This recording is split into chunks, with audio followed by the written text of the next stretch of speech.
that motion that was passed, was it just to remove that language, or was it to approve the ordinance with that language out? Let me ask the maker of the motion, what was the Approve motion? the ordinance with the language out. Okay, just wanted to be clear for the record. Thank you. 12A, City Attorney, read the ordinance number 2016-16, please. Ordinance 2016-16 of the City of Lake Worth, Florida, amending Chapter 9, Buildings and Structural Regulations, Article 1 in general, Section 9-2.1, City of Lake Worth Administrative Amendments to the Florida Building Code adopted. By adopting by reference the City of Lake Worth Administrative Amendments to the Florida Building Code 2014 edition, prior to severability, repeal of conflict, codification, and effective date. So moved. Second? Second. Are there any public comment cards? Nope. All those in favor? Aye. Aye. All those opposed? Motion carries unanimously. 12B, City Attorney, please. Ordinance number 2016-17 is the City of Lake Worth amending Chapter 9, Buildings and Structural Regulations, Article 1 in general, Section 9-3, Special Flood Hazard Area Provisions, provide for amendments to the Florida Building Code regarding flood elevations. Ending Chapter 23, Land Development Regulations, Article 5, Supplemental Regulations, Section 23.5-2, Subdivision Regulations to reference the new floodplain management articles. Amending Article 6, Environmental Regulations, Section 23.6-3, Floodplain Management by repealing this section and enacting Article 7, Floodplain Management, to adopt flood hazard maps, to designate a floodplain administrator, to adopt procedures and criteria for development in flood hazard areas, and for other purposes, for conflicts, codification, severability, and effective date. Will entertain a motion? Did you move that? I'm sorry. I did. Second? Second. Second. Commissioner McQueen? Just a point of clarification from William. I think we've heard from somebody who wants to build somewhere in College Park, I believe, and raised a concern that strikes me as somewhat relevant to this, but maybe not, so I'll take your clarification. They were concerned that when we ask for a raised freeboard height, yeah, that one. I knew it was something with skateboards or something. When they ask that, if we don't raise the elevation of the top, they either have to duck when they go through their doorways, or they won't be able to build. Does this help with that problem at all? Does it help cure that issue? I mean, if I understood it right, are you recalling, I don't remember the gentleman's name, but somebody sent us all emails and asked and said that the way our stuff is written now, we're pushing the bottom up, but we're not allowing the elevation of the top of the building to go up. And I think it constrained the person to only one story instead of two or something like that. And they seem to have, on the face of it, a reasonable suggestion that if you move the bottom up, the top up commensurately. Does this address that one way or the other? It reaffirms the fact that the city has a 1-foot freeboard height, that wherever we have a FEMA slab elevation height, we add a foot to it. It does help with our community rating system rating. It improves the insurance rates for FEMA. What the person is generally discussing is how we measure the height of the building. We measure from two different points, whichever is the lowest, either the minimum slab elevation or 12 inches above the slab of the road. I mean, the crown of the road. In this case, the crown of the road is roughly about 4 feet below the minimum slab height requirement of 10 feet in GBD. We allow buildings that are 30 feet tall in that zoning district. So that person can build a 26-foot tall building, which should be able to very easily have 2 floors. And in that zoning district, the buildings are limited to 2 floors. So I think what I'm hearing is that although this does not address that issue of where you measure from, your assessment would be it's kind of a non-issue because 26 feet, which takes into account that difference, ought to be plenty for 2 stories. Yes. Now, if the person in question would like a deviation from how we measure height, they're more than welcome to ask for a variance from the Planning and Zoning Board or the Historic Resource Preservation Board, whichever is the appropriate body, and to demonstrate what hardships they have to justify changing the height on that particular property. I have a question for you. Shouldn't we, these new rules and laws are happening because of the new FEMA maps and the way in which somebody builds or rebuilds. properties in regards to the new FEMA maps, And correct? We haven't adopted the new FEMA maps yet, they haven't gone into effect now. But they are Coming. in, and the building regulations are being, you're addressing, I mean, we're gonna see people building or fixing up or doing stuff to their properties in these communities that'll have new requirements because of FEMA. Yes. So why can't we just adjust it based on what FEMA, because some neighborhoods are different. You know, you go to one street and it's down this way and another street's up this way, so that guy can't get 4 feet because his street happens to be lower and the other guy who's higher, you can't, I mean, it doesn't make any sense. Why aren't we just adjusting our rules for height within the maps based on what FEMA provides to us so that people will spend more money to fix up homes or rebuild homes on empty lots? Or any of that nature? Well, Why? it's a bigger question that we're probably going to have to study either in a workshop later this year as part of our amendments to the comprehensive plan, which deal with sea level rise, climate change, floodplain management. The new floodplain maps have not gone into effect yet. Our minimum elevation has not changed for the ordinance that you just adopted. In certain areas, it has been 10 and it's been 10 for quite a while. We did, under the LVRs that were adopted in 2013, gave people more latitude with the height. How it used to be defined was the overall height of the building could not exceed 30 feet based on the same parameters. We changed that and allowed its overall height to the top of a parapet, but if you put on a pitched or a shed type roof, then you measure between the eave and the ridge line of the roof. So consequently, in many cases, you were gaining several feet by doing that. There was quite a bit of discussion among both boards and with the city commission at the time that we didn't want to create an incentive where new homes were built that were jacked up way, way high, and then on top of that were way, way tall, looming over their neighbor, which would fundamentally change the character of Lake Worth.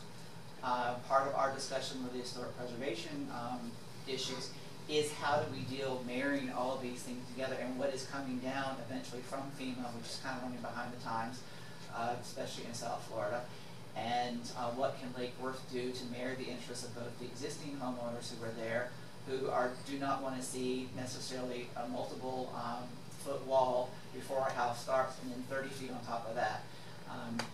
We're trying to marry the interests of both the homeowners that are here and the ones that are coming. And I don't feel that that 4-foot difference is going to preclude somebody from building a very nice home on most any lot in Lake Worth. Okay, thank you. But it doesn't. But it doesn't. It's not based on. It's not based on the inconsistency of the lay of the land, which means that anybody who buys a piece of property at X price, thinking they can do Y, is going to have a difference of opinion depending on where the lot lies, from what they've been told when they buy the land, to the guy who lives one street over, whose lot lies a different way based on the new FEMA rules. So yeah. We aren't necessarily able as staff or the commission to help educate every property owner and take into every permutation of what might happen. There is a due diligence that is incumbent upon a property owner to investigate what they can do with the property before they buy it, understand what is your elevation of your property, how does it relate to the road. We do encourage anyone buying property in Lake Worth to speak to us. People have fallen in the other problem that they buy an existing home, it's in a floodplain zone, they want to do substantial improvements, it's not an historic district, and you're basically out of luck because you can't do anything to your property unless you bring it completely up to code, which often entails raising it anywhere from 2 to 4 feet. Those are the individuals I feel really bad for because they are stuck with a property they can't do a whole lot with. We've been facing that interest in question since I've been here. Yeah. At least the ones on a vacant lot, you know, you run the risk in a floodplain zone that you're actually going to lose a little bit of your height, but at least you're starting off the ground fresh and you're building a new property.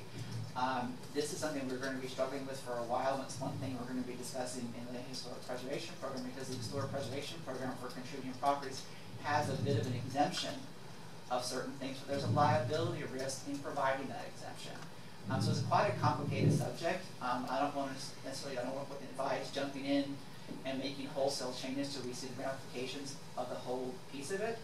But we will be discussing that probably over the next year or so as we move forward with our comprehensive plan amendments and then consequently some changes and updates to the various articles that are appropriate in the land development regulations. Vice Mayor?